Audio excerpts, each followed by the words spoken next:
vamos passar aqui para o segundo painel da noite, com a doutora Juliana Salum agora, falando de uma das partes aqui mais significativas da nossa conferência, que é justamente a discussão de protocolos para diagnóstico e acompanhamento de patologias oculares que são raras. Esses protocolos que faltam tanto no nosso país, né, pela inexistência deles, que as pessoas percorrem essas trajetórias tão difíceis, tão longas. Então, a gente vai trazer a doutora Juliana agora para falar conosco, já está aí. E falando sobre a importância deles, né, a importância de protocolos para a saúde ocular, o problema da ausência deles, como se idealiza esses protocolos, e daqui a pouco volta aqui o Dr. Felipe Chicani para discutir com a doutora Juliana um protocolo para as doenças oculares que são raras. Doutora Juliana, obrigado pela sua participação conosco, bem-vinda. E, bom, rapidamente vou falar algumas coisas aqui sobre a doutora, que também é incrível, fantástica. Assim como o Dr. Felipe Chicani tem parte da formação dela no pós-doutorado, né, lá no Johns Hopkins, nos Estados Unidos, um grande hospital reconhecido no mundo inteiro, da Unifesp também, fez parte aí das primeiras terapias gênicas no Brasil para retinose pigmentar, que é uma outra doença rara da visão, e também é uma parceira do nosso instituto aqui, também contribui demais, agrega demais conosco. Doutora, muito obrigado por aceitar participar e bem-vinda. Muito obrigada pelo convite. Estão me ouvindo? Sim, estamos ouvindo. Ótimo. Eu acompanho a trajetória de vocês no Reconvexo. Na verdade, acompanho a trajetória do conhecimento sobre a neuropatia óptica hereditária de Leber, desde uma história antiga, né? Foi quando eu voltei dos Estados Unidos, quando a dona Odete fez a busca dela por pesquisadores nessa área, pelo caso da família dela lá em Colatina. Na época, eu estava lá nos Estados Unidos com a doutora Irene Malmeny e estava pesquisando o gene OPA1. Então, eu participei da identificação do gene da atrofia óptica autossômica dominante, isso foi parte da minha tese de doutorado, e me colocou próxima da dona Odete. Eu não participei diretamente da pesquisa com o Dr. Chicani, mas sempre acompanhei essa trajetória e examinando doenças raras, né, acabo que de vez em quando aparece alguém com neuropatia óptica hereditária de Leber. Nessa trajetória eu conheci agora o Pedro, o Clayton, o Márcio Fella, o Sr. Rui, né, e mais recentemente a Rafa na Casa dos Raros, né, na inauguração da Casa dos Raros. Então, a gente está envolvido nesse grupo de doenças, faz parte do grupo maior de doenças raras oculares, né. Nas doenças raras, a gente tem de 6 a 8 mil doenças raras, não só oculares, mas a grande maioria das doenças raras afetam a visão.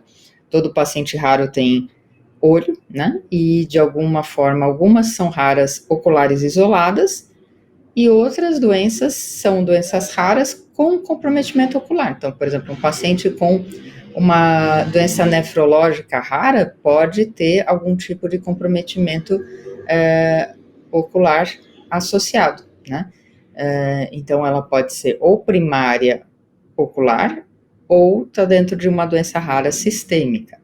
Cerca de 80% das doenças raras são genéticas, cerca de 75% acometem crianças, e ao todo a gente tem mais ou menos 13 milhões de pessoas afetadas por algum tipo de doença rara. Então, é raro, mas é prevalente, né? E quando a gente estuda, né, e atua nessa área de doença rara, para a gente acaba que essa doença não é rara. Então, lá no consultório, lá na Unifesp, é comum um paciente sentar ao lado de um outro que tem uma doença semelhante à dele, e ele fala, poxa, mas a minha doença não era rara, eu encontrei mais 3 na sala de espera, né? Então, é uma dedicação aqui de uma vida profissional relacionada a essas doenças raras oftalmológicas. E isso aconteceu por uma combinação de formação, a minha formação de oftalmologista e geneticista. Então, como eu falei, grande parte das doenças oftalmológicas raras são de origem genética. Então, conhecer essa genética desde essa época que eu estava contando, onde a gente estava ainda identificando os genes, onde eu trabalhei na identificação do OPA1 e na época a gente já desconfiava que não era só OPA1, a gente já percebia que tinha mais alguns OPAs, mas não se conhecia ainda, né?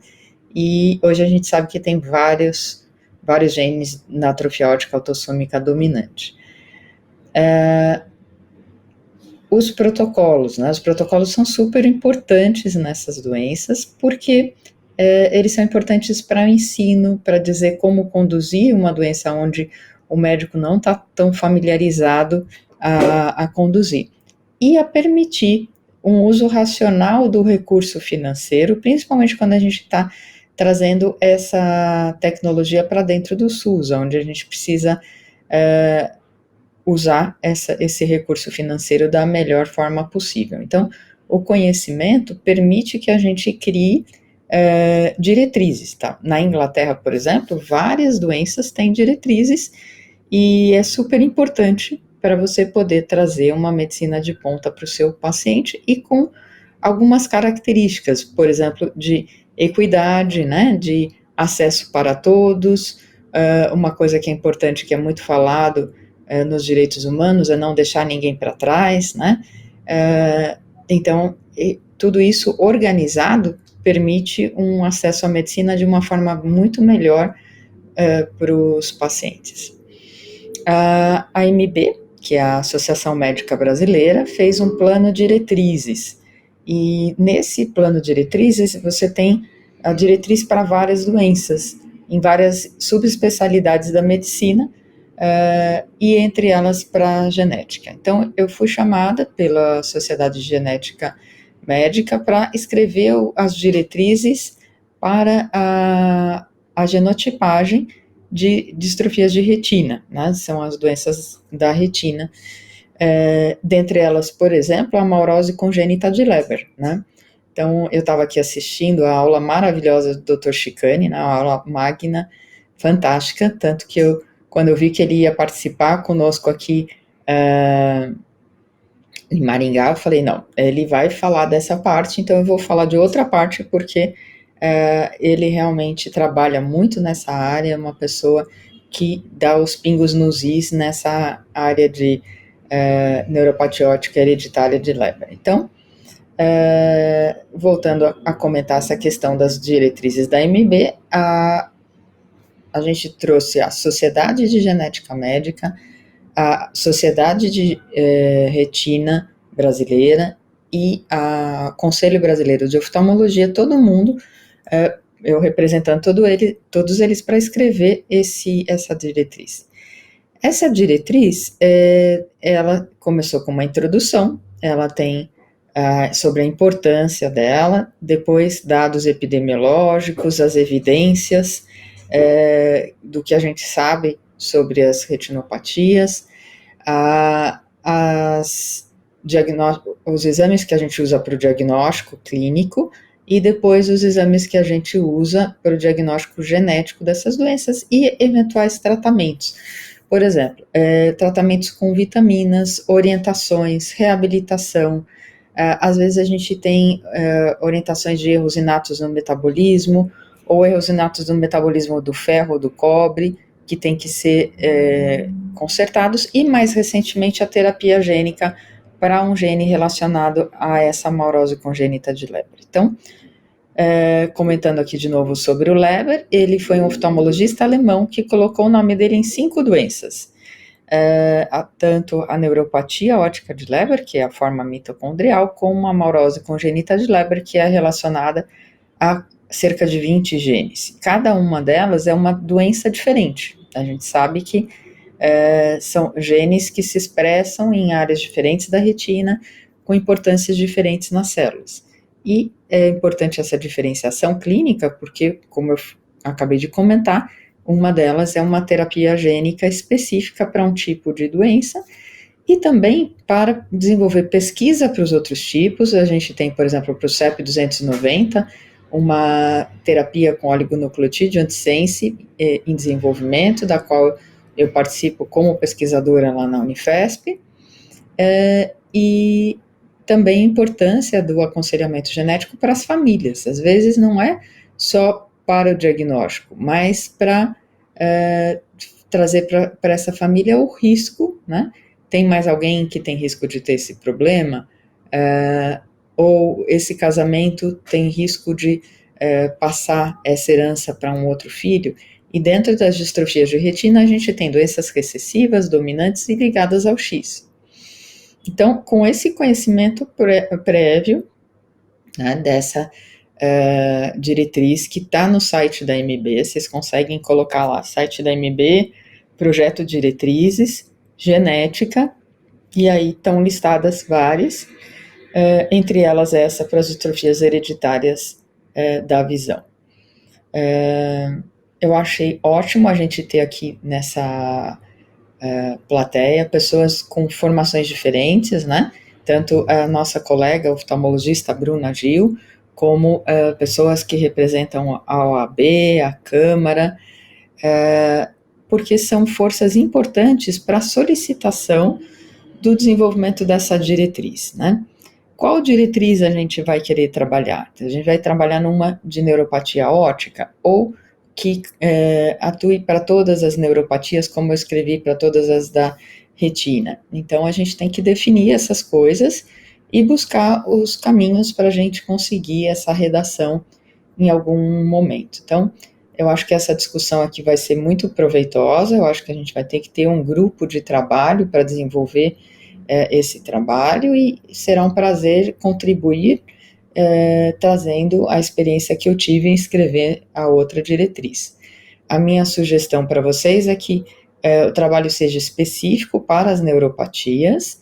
É ótimo que a gente tenha um para as doenças raras da visão como um todo, mas aí a gente vai entrar no nível de complexidade que talvez seja um desafio um pouco maior para esse momento, talvez para uma segunda etapa. Então, eu sugiro que a gente se atenha, assim, a uma diretriz que atenda às necessidades do paciente com neuropatia, desde a fase de pré-clínica, né, numa família onde a gente já sabe que existe risco para esse problema, quanto numa fase aguda de aparecimento da doença, na fase de diagnóstico, tanto para a neuropatia óptica de Leber, como para a forma recessiva ou para a forma dominante, como para o Wolfram também, e com teste genético. Eu tive a oportunidade já de desenvolver testes genéticos para 4 laboratórios, um laboratório americano e 3 laboratórios brasileiros. A minha última aventura foi aqui na DASA Genômica, que está espalhado pelo Brasil. Eu acho que é um laboratório que tem uma capilaridade pelo Brasil todo muito grande, e quando eu desenvolvi esse último teste, quer dizer, eu escrevi quais genes seriam sequenciados, eu fiz uma proposta diferente. Ao invés da gente ter um teste que vá sequenciando mutação por mutação, e às vezes o paciente consegue fazer um teste para uma doença, mas se ele não encontra o diagnóstico, ele fica sem a cobertura das outras, eu coloquei todos esses diagnósticos num painel só, de tal forma que a gente consegue testar a síndrome de Wolfram, alguns genes relacionados a formas recessivas, formas dominantes, e a forma mitocondrial da neuropatia óptica hereditária de Leber num teste só. Acho que talvez uma parte dessa diretriz vai ser relativa a esse diagnóstico molecular, e aí a gente vai poder discutir se esse tipo de abordagem vai ser a mais indicada para a gente potencializar o acesso pelo Brasil desse tipo de diagnóstico, e a gente vai ter que trabalhar muito com o ensino, porque os médicos oftalmologistas ainda não têm uma familiaridade muito grande com doenças raras, então iniciativas de ensino vão ser bem importantes.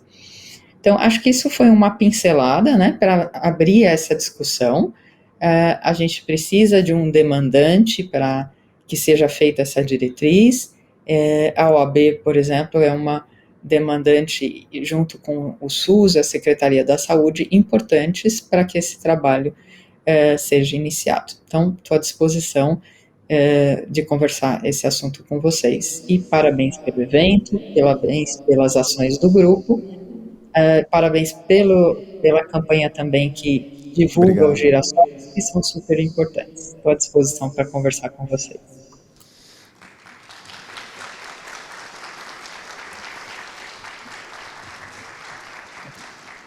Doutora, muito obrigado pelas suas colocações. Eu acho importantíssimo também o que a senhora falou sobre a gente dar um passo de cada vez, né? Já foi escrita essa diretriz para as retinopatias hereditárias, então esse segundo passo agora importante seria uma diretriz para as neuropatias hereditárias, que é a Leber, a Wolfram, a atrofia óptica dominante, recessiva, e podem ter outras também, né? E acho que abrir essa discussão aqui e para depois chegar a ter isso efetivamente como documento escrito é importantíssimo, né? Acho que esse momento aqui é ímpar, né, para que a gente comece isso. É um start, né? Um start muito importante com a senhora e com o Dr. Felipe também. Então, assim, eu gostaria de chamar o Dr. Felipe para retornar aqui, fazer as colocações dele também a respeito desse protocolo, por gentileza, e citar que, assim, eu vou citar mais uma vez o meu caso como exemplo, para falar a respeito da importância desse diagnóstico, né? Pessoal, eu, quando comecei a lidar com baixa visão súbita, né, causada pela Lyon, eu fui diagnosticado inicialmente como alguém que tinha uma doença autoimune, né? E eu fiz uso de corticoides por 7 meses, e imunossupressores, sem saber que aquilo poderia agravar o meu quadro. Fui saber disso depois, né? Então, a gente começa falando por aí. Existem medicamentos que, acredito que é importante que façam parte desse protocolo, os medicamentos a serem evitados, né? É um dos pontos. No meu caso, não aconteceu, mas a gente tem relatos de pacientes que fizeram pulsoterapia com corticoide em 5 dias no hospital, e após o 5º dia, o paciente saiu do hospital com uma acuidade muito pior do que quando ele chegou, né? Uma relação que parece clara entre o uso de corticoide em altas doses e doenças mitocondriais, né? Então, assim, medicamentos equivocados, o gasto que se tem nesse período, a criação de expectativas que não vão se concretizar, tudo isso é muito grave. E tudo isso pode ser corrigido com estes protocolos que a gente está comentando. E, além disso, também eu acho que é interessante citar características do sistema visual que vão contribuir com que os médicos, oftalmologistas gerais ou clínicos, percebam de forma mais fácil que eles estão diante de um paciente que tem uma doença rara da visão, que não é só um glaucoma, que não é só uma catarata, que não é uma miopia de alto grau, que é uma questão mais complexa, né? Porque nós estamos diante aqui de autoridades da área, né? O Dr. Felipe, neurooftalmologista, a doutora Juliana, geneticista ocular, mas esse protocolo, acredito que ele vai ser mais endereçado aos oftalmologistas gerais, clínicos, né? Que são quem não tem essa formação tão específica para isso e são os mais procurados, porque essas especialidades dos nossos convidados palestrantes fantásticos aqui também são escassas no país, né? A neurooftalmologia genética ocular, a gente sabe de estados no Brasil que não tem nenhum neurooftalmo. É absurdo, mas é a realidade.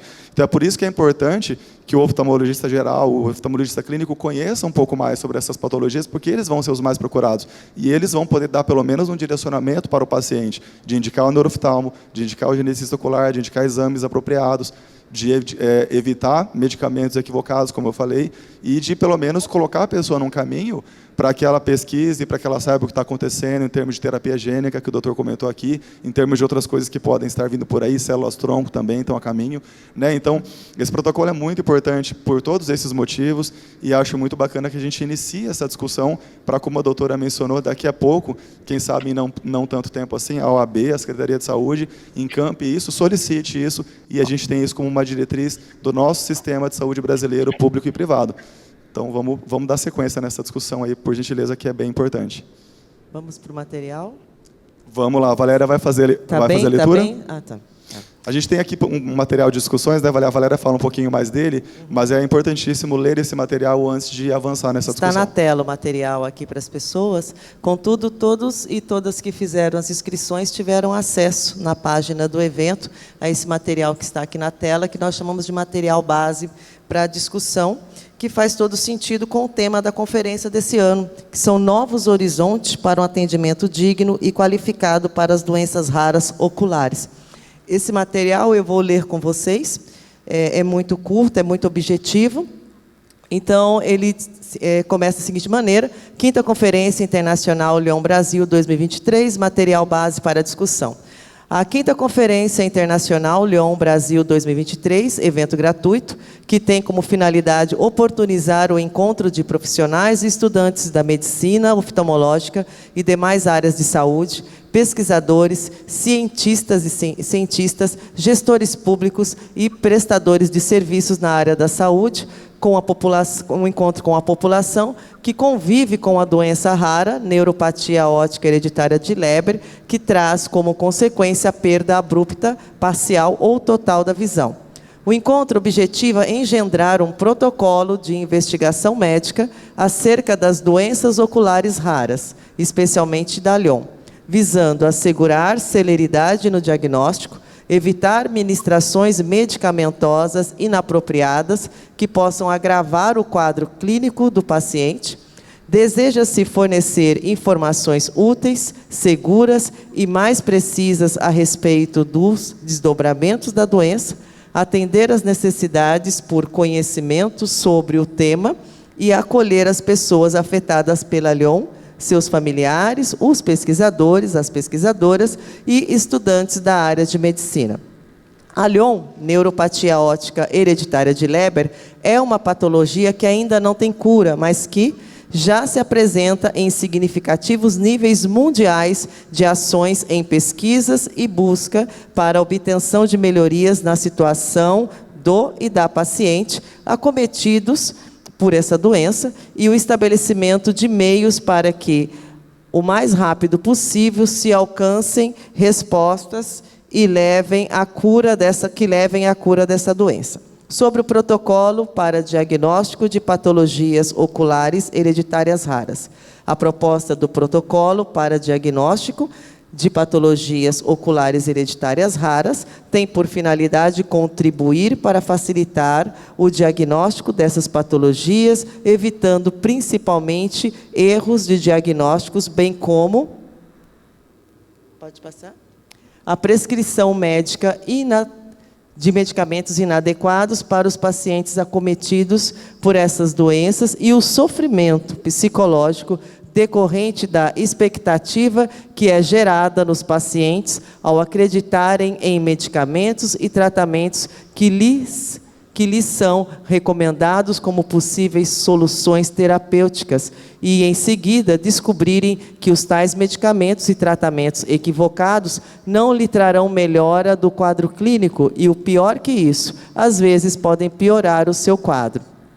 É perceptível a necessidade da ampliação de políticas públicas no Brasil para atender às patologias oculares hereditárias raras, pois as existentes ainda não são suficientes para que o poder público possa prestar o devido atendimento às inúmeras pessoas que têm sua vida atravessada por uma patologia dessa envergadura.